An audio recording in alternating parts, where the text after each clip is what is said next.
Olá, seja muito bem-vindo para mais um dia de leitura da Bíblia aqui com a C. E hoje nós vamos falar sobre a carta de Paulo a Timóteo.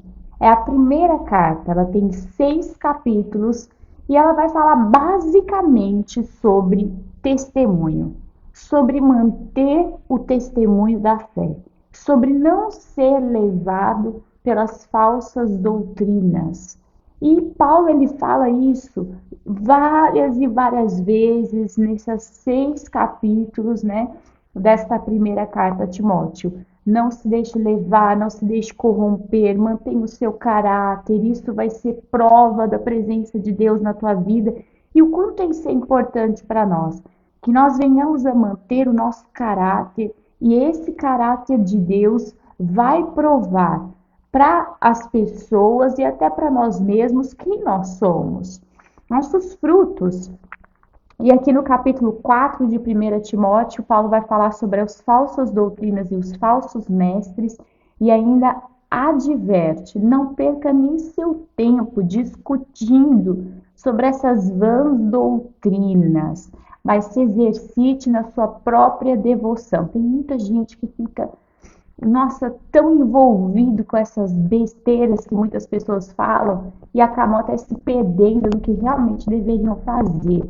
Se dedique à sua devoção, à sua fé, a praticar as coisas que Deus te ordenou a fazer e assim você vai ser bem sucedido e usar muito bem o seu tempo aqui na terra.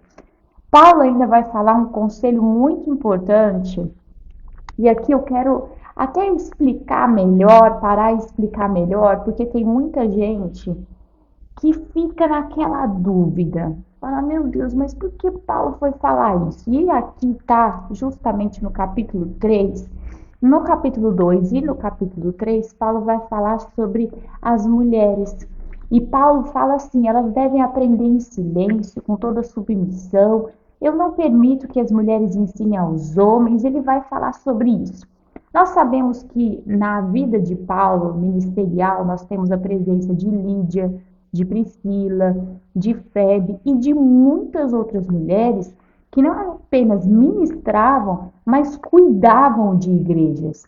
Então, Paulo ele não é contra o ministério feminino, mas aqui cabe um amadurecimento espiritual para nós pensarmos sobre um assunto. Precisamos ter maturidade espiritual para entender que Paulo não é contra o ministério feminino, até porque ele mesmo colocava mulheres para o serviço. Mas pode ser que neste local, neste momento, ali não desse certo, não estivesse dando certo. Então, Paulo ele vai advertir a Timóteo naquele momento, naquela região, naquele lugar, que elas não façam. Isso é muitas vezes usado por pessoas até com certo machismo para dizer que é o ministério da mulher. Gente, a palavra de Deus diz, nós somos todos iguais. Nós somos iguais, homens e mulheres iguais. Isso foi até o apóstolo Paulo falando. Então aqui não é uma regra, mas é o que Paulo estabeleceu para esse momento do ministério de Timóteo, no lugar onde ele estava.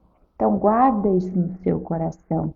Tenha assim a maturidade de ouvir quando ele fala eu não permito, ele está falando de uma coisa pessoal, específica, e não Deus.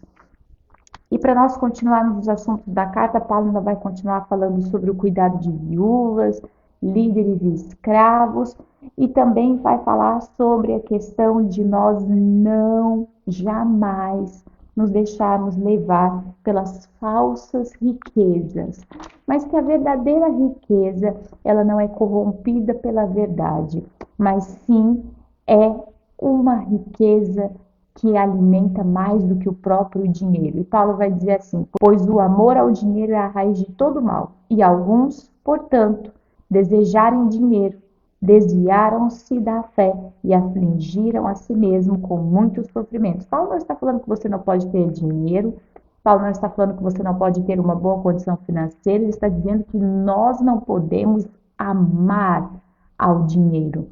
O nosso amor, a nossa devoção, a nossa dependência deve vir de Deus.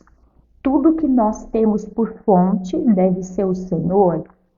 Essa é a diferença de quem ama ao dinheiro e de quem tem condição financeira. Paulo não está falando sobre não buscarmos ter boas coisas, e sim cuidado para não colocar o seu coração no dinheiro.